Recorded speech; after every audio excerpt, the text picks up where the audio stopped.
Hello বন্ধুরা, আজকে আরও একটা নতুন ভিডিও নিয়ে আলোচনা করব। দেখতেই পাচ্ছেন, এটা আমাদের three phase star delta control panel.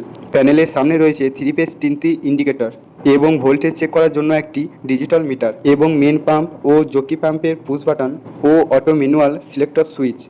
এখানে মেন পাওয়ার প্রোটেকশনের জন্য রয়েছে এমপিসিবি, আর নিচে রয়েছে মেন থ্রি ফেজ ইনপুট এবং মোটরের 6টি তার কানেক্ট করার জন্য terminal block.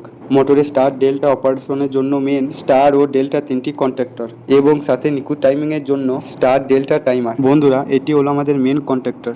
Three phase power supply সরাসরি এসে এই মেন কন্ট্যাক্টরে যুক্ত হয়। মোটর চালু শুরু থেকে শেষ পর্যন্ত এই কন্ট্যাক্টরটি সবসময় অন বা এনগেজ অবস্থায় থাকে। এটি হলো আমাদের ডেল্টা কন্ট্যাক্টর। মোটর যখন স্টার্ট নেওয়ার পর ফুল স্পিডে ও ফুল পাওয়ারে, তখন এই ডেল্টা কন্ট্যাক্টরটি এনগেজ হয়ে মোটরের পুরো ভোল্টেজ সরবরাহ নিশ্চিত করে। আর এটি হলো আমাদের স্টার কন্ট্যাক্টর। মোটরের স্টার্টিং কারেন্ট কম রাখার জন্য শুরুতেই এই কন্ট্যাক্টরটি অন হয় এবং টাইমারের নির্ধারিত সময়ের পর এটি অটোমেটিক অফ হয়ে যায়। এবার আপনারা প্যানেলের ভেতরে মেন পাওয়ার কেবলের ওপর লাগানো কালো রঙের সিটি কয়েলগুলো দেখতে পাচ্ছেন। এই সিটিগুলোর কাজ হলো লাইনে কত কারেন্ট অ্যাম্পিয়ার প্রবাহিত হচ্ছে তা মেপে ডিজিটাল মিটারে সঠিক রিডিং দেখানো। এটি হলো GIC star delta timer.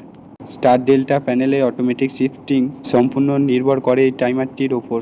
Motor যখন স্টার্ট নেয়, টাইমার নির্দিষ্ট সময় যেমন 10 সেকেন্ড বা 5 সেকেন্ড কাউন্ট করে স্টার কন্ট্যাক্টরকে অফ করে দেয় এবং সাথে সাথে ডেল্টা কন্ট্যাক্টরকে অন করে দেয়। টাইমারের সামনে থাকা নব ঘুরিয়ে আমরা খুব সহজেই স্টার মোডে মোটর কত সেকেন্ডে চলবে তা সেট করে দিতে পারি।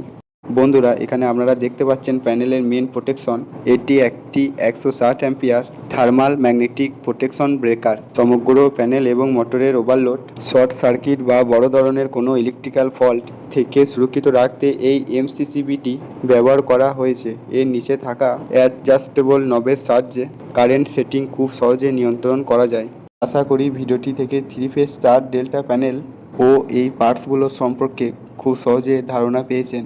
ইলেকট্রিক্যাল কাজের সময় সবসময় সঠিক মাপে ইকুইপমেন্ট ও নিরাপত্তার বজায় রাখবেন। ভিডিওটি ভালো লাগলে লাইক, শেয়ার এবং চ্যানেলটি সাবস্ক্রাইব করতে ভুলবেন না। সবাই ভালো থাকবেন। ধন্যবাদ।